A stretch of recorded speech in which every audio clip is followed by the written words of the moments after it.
Kisah keluarga Nabi Ummu Salamah. Keistimewaan Ummu Salamah.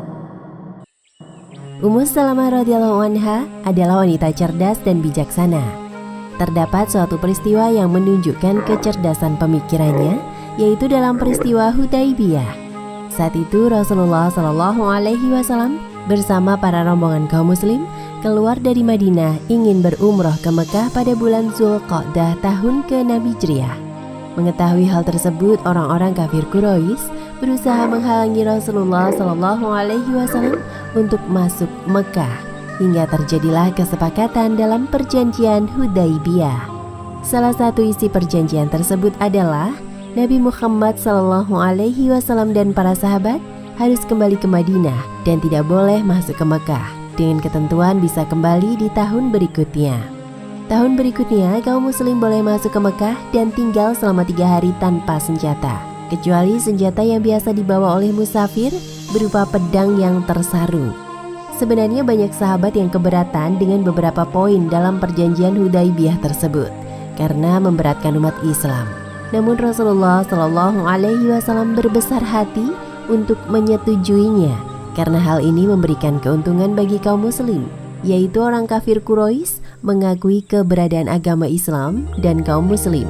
Selain itu juga demi terciptanya perdamaian. Dengan adanya salah satu poin tentang larangan kaum muslim masuk Mekah, maka kaum muslim gagal melakukan umroh tahun itu. Setelah selesai menandatangani perjanjian damai dengan kaum musyrik, Rasulullah berkata pada para sahabatnya, "Bersiap-siaplah, sembelihlah hewan-hewan kurban kalian dan cukurlah rambut kalian."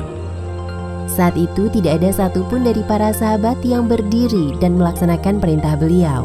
Meskipun Rasulullah SAW mengulangi perintah tersebut sampai 3 kali. Para sahabat tidak mengerjakannya karena merasa kecewa dengan hasil perjanjian Hudaybiyah yang banyak merugikan kaum muslim. Melihat hal itu, Rasulullah SAW masuk ke dalam tenda dan menemui Ummu Salamah. Lalu beliau menceritakan kejadian tersebut kepadanya. Disinilah Ummu Salamah memainkan perannya dengan baik dan bijaksana. Ummu Salamah lalu berkata kepada Nabi Muhammad SAW, "Wahai Nabi Allah, apakah engkau ingin sahabat-sahabat mengerjakan perintahmu? Keluarlah dan jangan berbicara kepada siapapun sebelum engkau menyembelih hewan kurbanmu dan memanggil tukang cukur untuk mencukur rambutmu." Rasulullah SAW lalu keluar dari tenda dan mengikuti saran istrinya, Ummu Salamah. Ketika para sahabat melihat beliau melakukannya, maka mereka langsung bangkit, kemudian menyembelih hewan kurban dan mencukur rambut. Dengan demikian, Ummu Salamah, wanita cerdas dan berpikiran matang itu, telah menyelamatkan para sahabat dari perbuatan maksiat dan durhaka kepada Rasulullah SAW. Ummu Salamah juga dikenal sebagai sosok yang penyayang. Ummu Salamah lah yang menyampaikan kabar kepada Abu Lubabah bahwa Allah Subhanahu wa Ta'ala telah menerima taubatnya. Pada saat itu, Bani Quraisyah telah melakukan pengingkaran janji dan pengkhianatan kepada kaum muslim dalam perang Khandaq, sehingga pasukan muslim mengepung benteng Bani Quraisyah hingga 25 hari. Mereka hidup dalam kekurangan dan ketakutan. Bagaimanapun kita harus menerima keputusan Muhammad. Lalu kaum Yahudi mengirim seorang utusan kepada Rasulullah. Utusan tersebut meminta agar Abu Lubabah untuk menemui mereka guna menyelesaikan masalah mereka. Rasulullah SAW pun menyetujuinya dan memerintahkan Abu Lubabah untuk pergi menemui kaum Bani Quraisyah. Ketika mereka melihat Abu Lubabah datang, semua orang berdiri, anak-anak dan istri-istri mereka menangis, memohon belas kasih. Abu Lubabah pun menjadi iba kepada mereka.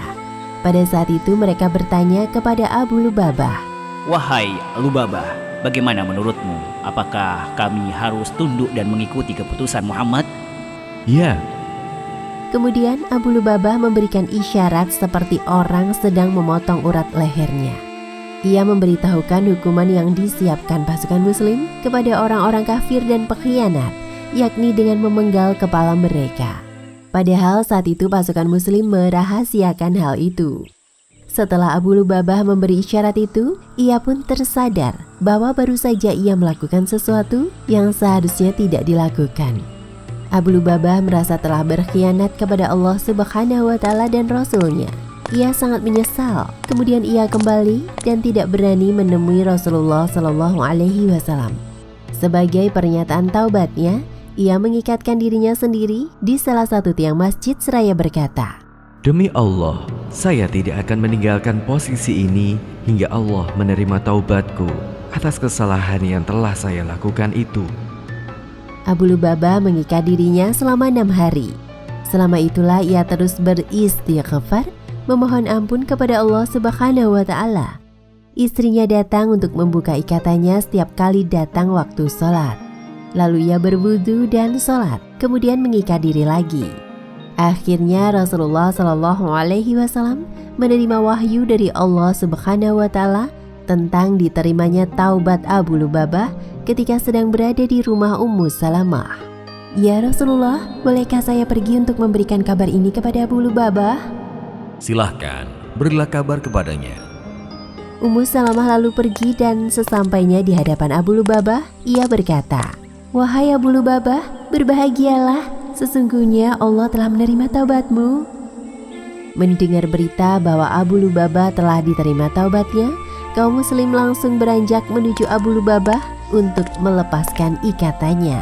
Namun Abu Lubabah menolak seraya berkata, "Demi Allah, biarlah Rasulullah Shallallahu Alaihi Wasallam sendiri yang melepaskan tali ini dengan tangannya yang mulia." Rasulullah Shallallahu Alaihi Wasallam mendengar tekad kuat Abu Lubabah. Pada pagi harinya, ketika beliau masuk masjid untuk melaksanakan salat subuh, Rasulullah Shallallahu Alaihi Wasallam membuka tali yang mengikat Abu Lubabah. Abu Lubabah merasa sangat bahagia karena Allah Subhanahu wa Ta'ala telah mengampuni kesalahannya dan menerima taubatnya. Ummu Salamah radhiyallahu anha juga memiliki sebuah keistimewaan besar, yakni melihat malaikat Jibril. Saat itu malaikat Jibril datang menemui Rasulullah Shallallahu Alaihi Wasallam ketika beliau sedang bersama Ummu Salamah.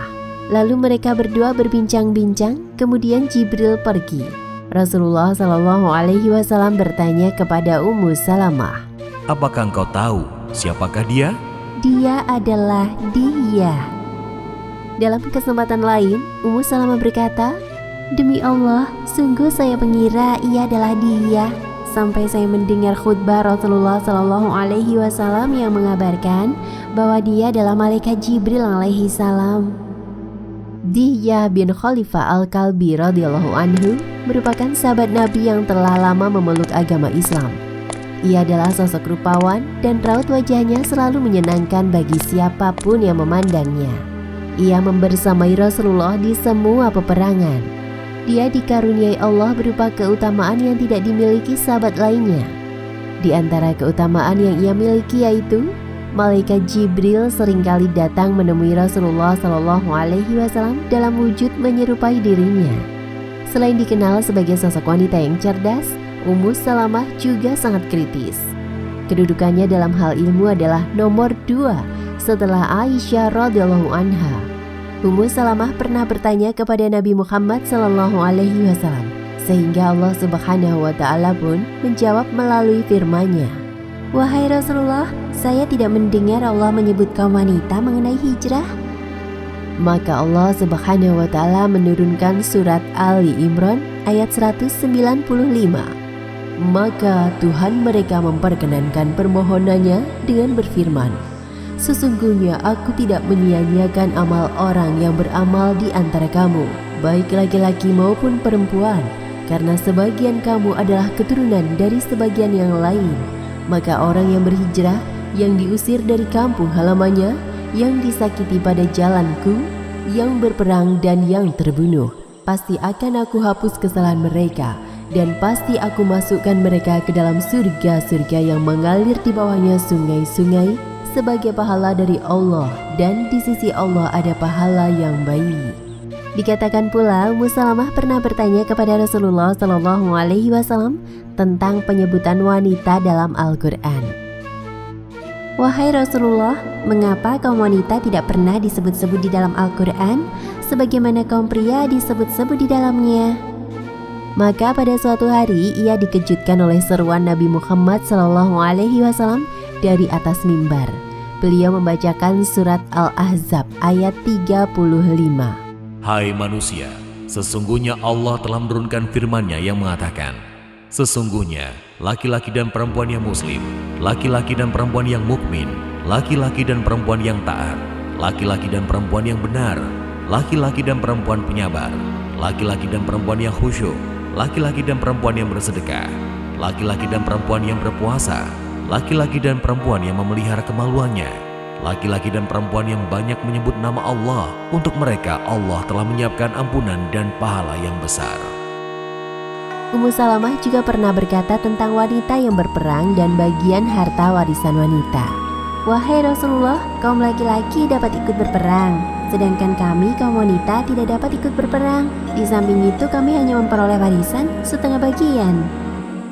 Maka Allah menurunkan surat An-Nisa ayat 32 yang artinya, dan janganlah kalian iri hati terhadap apa yang dikaruniakan Allah kepada sebagian kalian lebih banyak dari sebagian yang lain.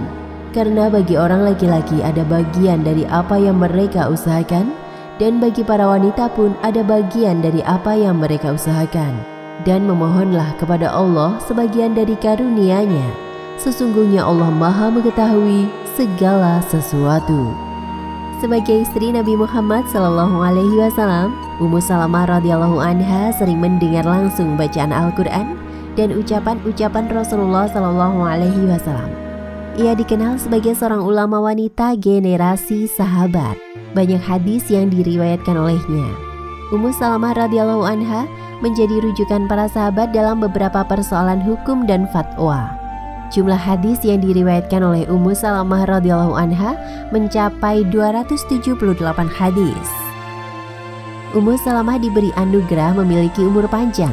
Ia hidup sekitar 90 tahun. Ada yang mengatakan 84 tahun atau di atas 80 tahun dan mengalami masa pemerintahan Khulafaur Rasyidin hingga Yazid bin Muawiyah. Ummu Salamah radhiyallahu anha adalah istri Nabi Muhammad SAW yang paling akhir wafat. Demikianlah kisah Ummu Salamah radhiyallahu anha.